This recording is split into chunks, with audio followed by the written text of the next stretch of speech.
Hi friends, അക്കൗണ്ടൻസിന് ആവശ്യമായ ബുക്കുകളുടെ വിവരങ്ങളാണ് ഇന്നത്തെ വീഡിയോയിൽ ഉൾപ്പെടുത്തിയിരിക്കുന്നത്.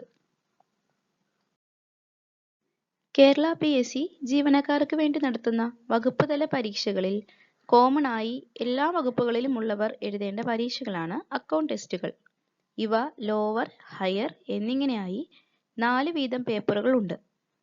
ഇവ കൂടാതെ അതാത് വകുപ്പുമായി ബന്ധപ്പെട്ട മറ്റ് പേപ്പറുകളും ഓഫീസ് മാനുവലും പാസ്സാവേണ്ടതുണ്ട്. എല്ലാ പരീക്ഷകൾക്കും 100 വീതം ചോദ്യങ്ങൾ ഉണ്ടായിരിക്കും. അതിൽ 40% മാർക്കാണ് പാസ്സാകുന്നതിനായി ലഭിക്കേണ്ടത്. 3 തെറ്റുത്തരങ്ങൾക്ക് 1 മാർക്ക് നെഗറ്റീവ് ആകുന്നു. അക്കൗണ്ട് ടെസ്റ്റ് ലോവറിനുള്ള അതേ 4 പേപ്പറുകൾ തന്നെയാണ് ഹയറിന് ഉള്ളത്. ചെറിയൊരു വ്യത്യാസം മാത്രമേ ഹയറിന് വരുന്നുള്ളൂ. പരീക്ഷയ്ക്ക് അപേക്ഷിക്കുമ്പോൾ ലോവറിനും ഹയറിനും ഒരേപോലെ അപേക്ഷിക്കാം. പ്രൊമോഷൻ ലഭിക്കുന്നതിനായി ഇവയിൽ ഏതെങ്കിലും ഒന്ന് പാസ്സായാൽ മതിയാകും. ഒന്നാമത്തെ പേപ്പർ കേരള സർവീസ് റൂൾസ് ആണ്. വോളിയം 1, വോളിയം 2 എന്നിങ്ങനെ 2 ഭാഗങ്ങളായാണ് KSR ടെക്സ്റ്റ് ബുക്കുകൾ.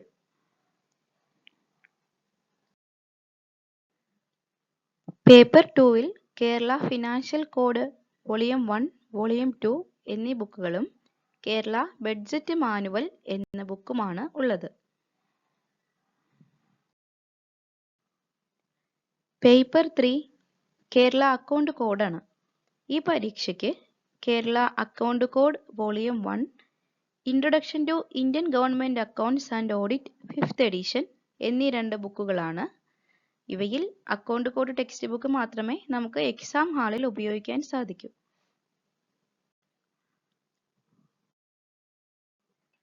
പേപ്പർ 4-ൽ കേരള ട്രഷറി കോഡിന്റെ volume 1, volume 2, Kerala account code volume 2 എന്നിങ്ങനെ 3 ടെക്സ്റ്റ് ബുക്കുകളാണ് ഉപയോഗിക്കുന്നത്. അടുത്തതായി അക്കൗണ്ട് ടെസ്റ്റ് ഹയറിന്റെ പേപ്പറുകൾ നോക്കാം. ലോവറിന്റെ അതേ 4 പേപ്പറുകളാണ് ഇവിടെയും. ആകെയുള്ള ഒരു വ്യത്യാസം പേപ്പർ 3-ൽ കോൺസ്റ്റിറ്റ്യൂഷൻ ഓഫ് ഇന്ത്യ എന്ന ബുക്ക് കൂടി ഉൾപ്പെടുന്നു എന്നതാണ്. കോൺസ്റ്റിറ്റ്യൂഷൻ ഓഫ് ഇന്ത്യ അഥവാ ബെയർ ആക്ട് എന്ന ഈ ബുക്ക് എക്സാം ഹാളിൽ ഉപയോഗിക്കാവുന്നതാണ്.